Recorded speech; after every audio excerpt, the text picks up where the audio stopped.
Welcome to My Generation. Today we're joined with Elizabeth May, the leader of the Green Party. Thank you so much, Elizabeth. Thanks, Sam. Great to be here. It's great to meet you, finally. I've seen you all over, so it's great to connect. I'm really old, that's why. Well, I appreciate making some time today. A couple of my questions are around climate initiatives that the current government has in place, what your thoughts are on those. My first question to you would be, a lot of my generation doesn't really understand what's going on with the affordability crisis, really the problems for why it's happening, the causes of that. Some would say, and primarily the conservatives would say, that the carbon tax is a major contributor to this affordability crisis. How do you respond? Nonsense, because the carbon price is minuscule in relation to the cost. I mean, the cost just this last week, and the Conservatives were screaming about it. The price on a liter of gas went up by 3 cents because of the carbon price in British Columbia, but went up 30 cents because of gouging by the big oil and gas companies. So you can see prices go up. The carbon price is very, very little of that. Whereas, as another example, the climate crisis itself has had a bigger impact on the cost of food. So for instance, when you have major extreme weather events and crops fail, you have major storms that affect certain parts of the world. That's why the price of vanilla went up so much. It affected the price of ice cream.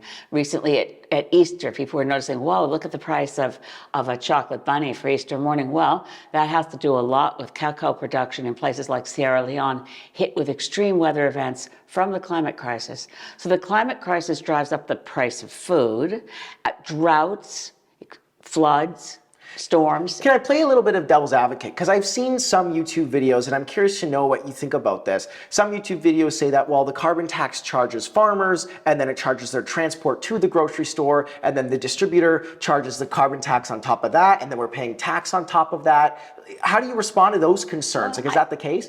You just have to talk to economists or the parliamentary budget officer or anyone who actually analyzes, or the Bank of Canada. They've analyzed overall what's had an impact on affordability. And it is a crisis for many Canadians, myself included.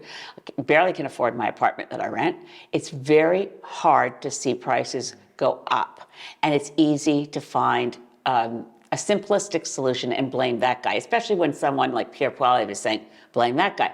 Look, if you start examining why inflationary trends have happened, response to COVID, our economies got quite squashed during the pandemic. Now they're bouncing back, but unevenly. We're also looking at the price of fossil fuels went sky high. Why? Because Putin invaded Ukraine. In other words, there are complex, multiple reasons for things suddenly costing more, although overall, the impact of the carbon price on Canadian inflation is less than 1%.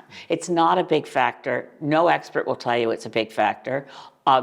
People in politics might say it's a bit, but if you actually look and dig for the evidence, and that's always what your generation is good at, is critical thinking.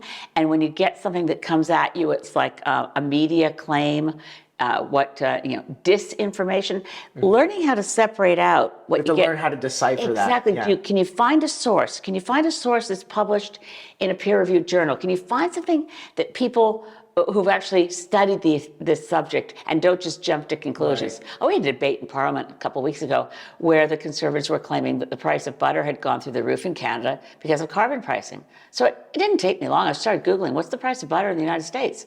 They don't have carbon pricing, but it turned out the price of butter in the United States was higher than the price of butter in Canada, and it had a lot to do with a very, very hot summer. Right. Cows produce less milk when they're overheated. So climate crisis contributed to butter costing more.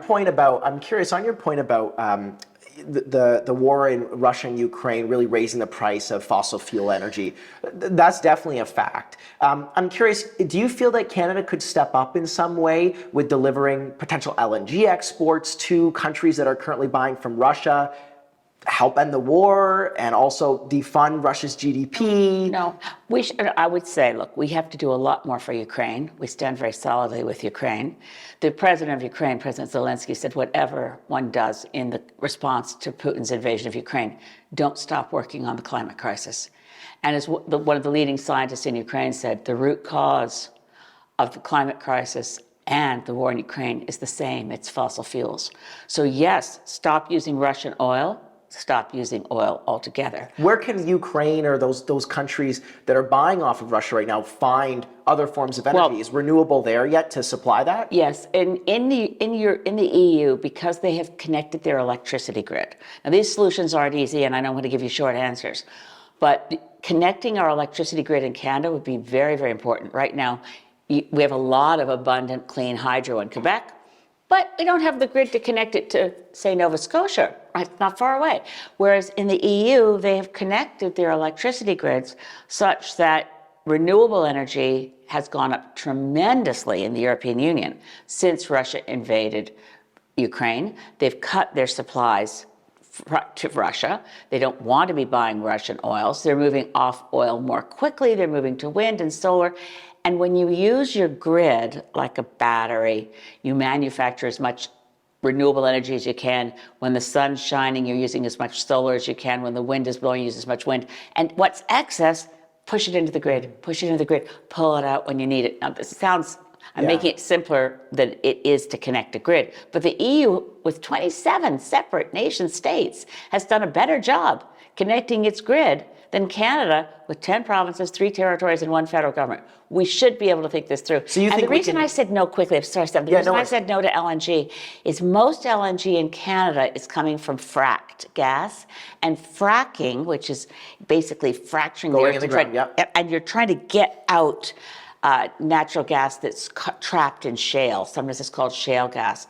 When you do that, you get what's called fugitive methane emissions. So you get a lot of greenhouse gases released in producing the shale gas. Do you feel that that's the problem? Do you feel that the reclamation process of that land, of the mines, with fracking, with LNG, do you feel that over 50, 100 years makes up for the emissions that are released in the air? It would be nice to imagine that, but there's no evidence for it. The fracked natural gas basically creates as much greenhouse gas emissions as coal burning. So we get our government in British Columbia trying to tell us that they'll take our money as British Columbians and taxes and use it to produce liquefied natural gas and get it to China, and that will reduce coal use in China. But the producing of the liquefied natural gas in Canada produces just as much greenhouse gas as coal. So there's no benefit. But let's look at where the benefit is. The price of solar energy, less than 3 cents a kilowatt hour, and you can produce it really fast. You can produce wind energy very quickly from when you get the idea to when you roll it out. But solar's the clear winner. And right now, Canada, with all the countries on Earth at COP28 in Dubai, committed to triple renewable energy and double energy efficiency by 2030. That's doable. It's real. It's not imaginary. And it will get us off of will certainly get us off Russian oil. Yeah. And we it's have definitely, to, it's definitely doable. I just think some Canadians think, at what cost? And that's the cheap. challenging part. It's cheap. Solar energy is so much cheaper than burning coal for electricity. Solar right now and wind energy, particularly solar, the price of solar has dropped like a stone. Renewable energy right now is more affordable with no waste products that are dangerous and can be rolled out really quickly. The roof of every school building, the roofs of our Canadian buildings should just have photovoltaic solar panels everywhere. Last question for you. I know you have to go, and I appreciate your time, Elizabeth, so much. Canada, I looked into this and I was really shocked, and I think you'll agree with me. I didn't know that Canada exports a lot of coal. Yes. Which is really interesting. And then we buy energy from other countries and then import it into our own country, yet we're exporting coal. Do you agree with the fact that, I know the NDP backs this as just completely ending coal exports by 2030. Do you think we could do that sooner? There's 2 kinds of coal we export. One is metallurgical coal, which is used in other countries to make steel.